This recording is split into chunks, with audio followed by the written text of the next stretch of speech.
The Texas Tech football team braved the cold and icy conditions in Iowa in their first attempt to achieve a postseason berth. Coming up, we'll let you know if the Red Raiders will go bowling this winter. The last Friday before the Thanksgiving break included several special events on campus, bringing in guests from around the country. We'll take you on a trip around campus to show you how members of the tech community engaged in important conversations and even had the chance to win $10,000.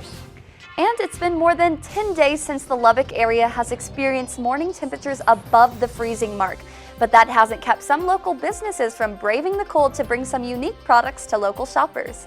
MCTV's Sally McWilliams has a special look at the weekly Wolforth Farmers Market. This is the MCTV Weekday Update. Welcome to the Monday edition of the MCTV Weekday Update. I'm Natalie DuPre. And I'm Elene Khajishvili. The Texas Tech football team is officially bowl eligible today after holding on to beat Iowa State on Saturday. The Red Raiders face sub-freezing temperatures in an Iowa State defense that held Tech to less than 250 yards of offense. And even though the Red Raiders allowed the Cyclones to put up more than 422 yards of their own, Tech's defense showed up when it mattered and shut down Iowa State on fourth down 3 times in the red zone to avoid the loss. Tech's only scoring of the night came off of 2 touchdowns. Backup quarterback Donovan Smith rushed up for a 1-yard touchdown in the second quarter, and starting quarterback Tyler Shuck connected with Titan Baylor Cup for a 4-yard touchdown pass in the fourth. After the final score, the Red Raiders forced the Cyclones to punt, ran off the last 2 minutes of the clock, and secured victory 14-10.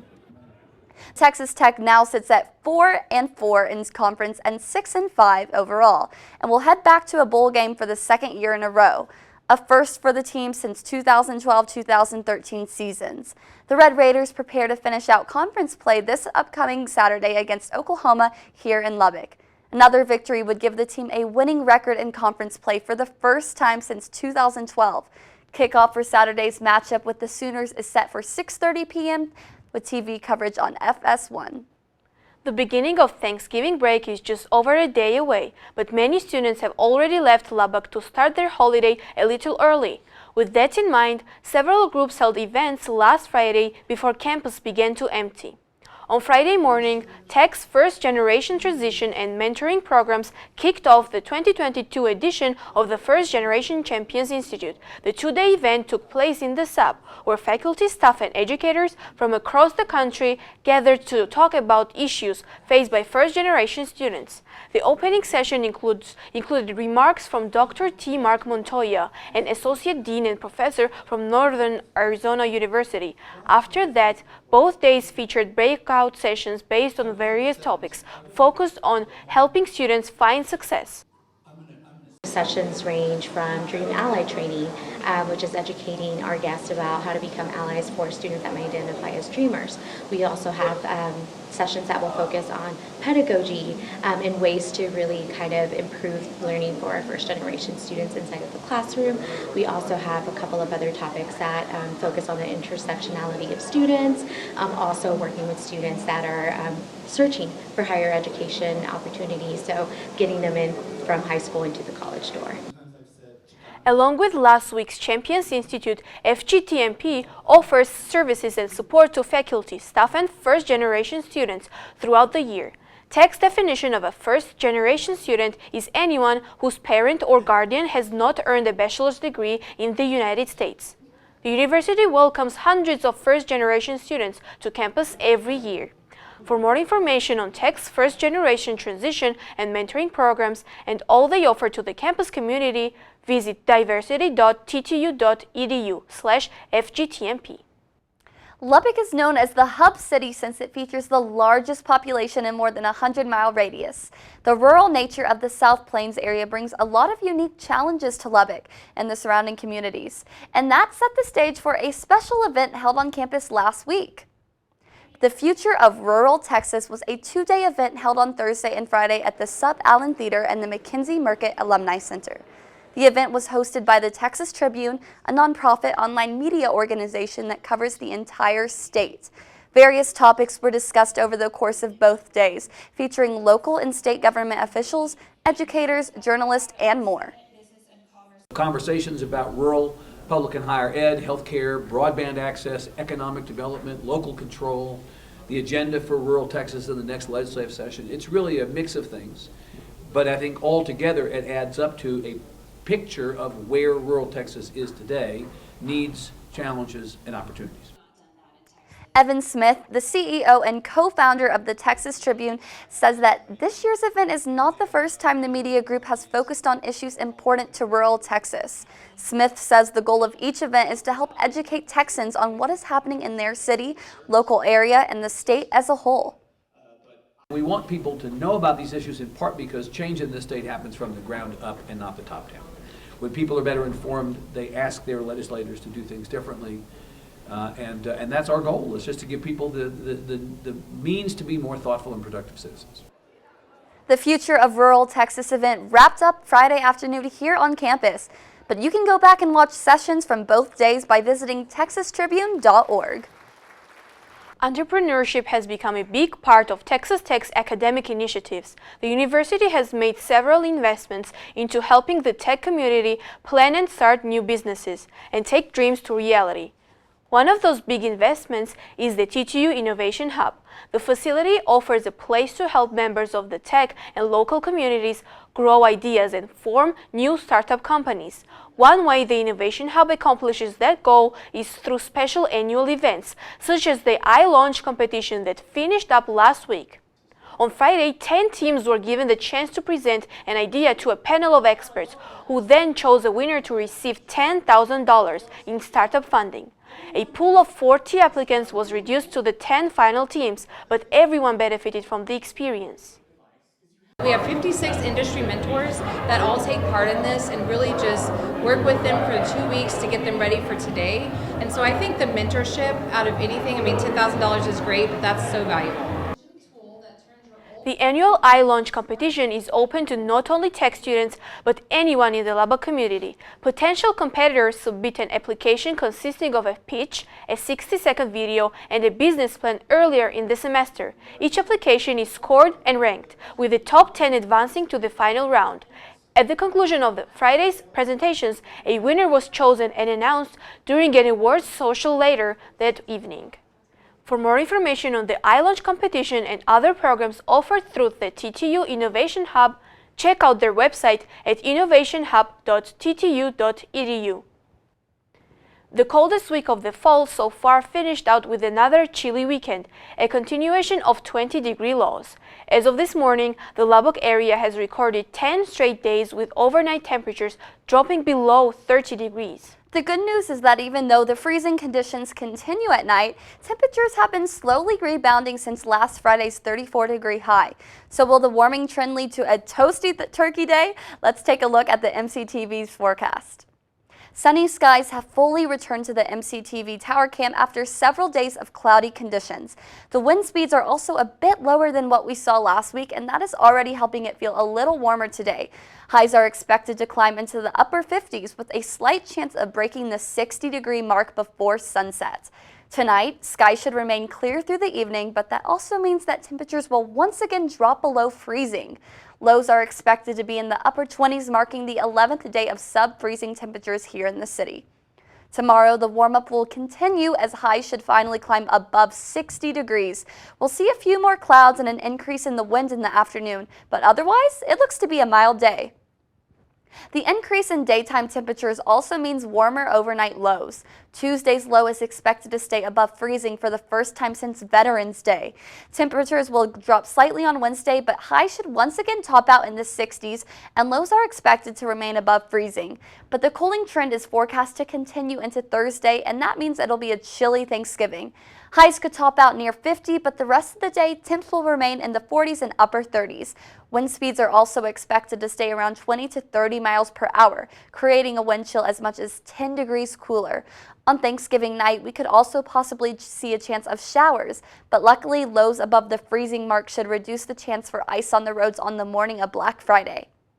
Looking ahead, Black Friday shoppers should plan to pack an umbrella before hitting the stores, but a mild weekend could make a couple of decent travel days for students returning to Lubbock. Thanksgiving traditionally marks the beginning of the holiday season for many people. By next weekend, Christmas-themed events will take over the weekend calendar around the city. But before the holiday season headed into full swing, MCTV's Sarah Wishman stopped by one university facility to check out a family-friendly event that educated local kids about some long-extinct residents of the South Plains. Today, I'm outside of the Texas Tech Museum, where they are holding Dino Day. Dino Day is one of 3 annual events the Texas Tech Museum puts on for the Lubbock community. The event is free of admission and offers planetarium shows, tours with paleontologists, as well as games and crafts, making it fun for the whole family. You can come as an adult or as a kid and you still have that same enjoyment. Dino Day helps the museum to connect with the Lubbock community while growing awareness of the museum's research in paleontology.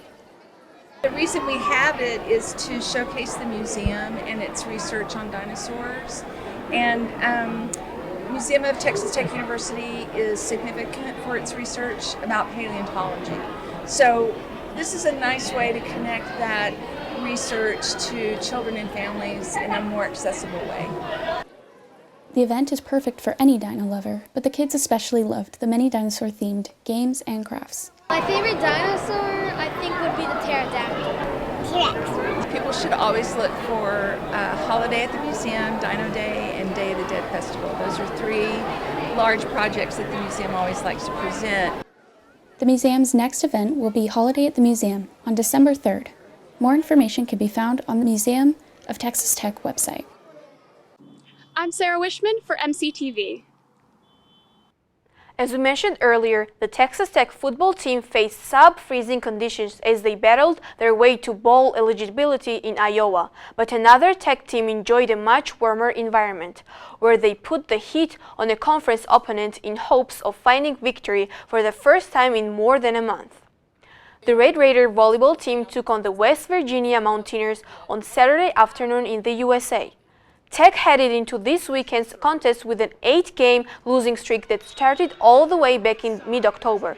The Red Raiders used that motivation along with some strong individual performances to take down the Mountaineers in 3 straight sets.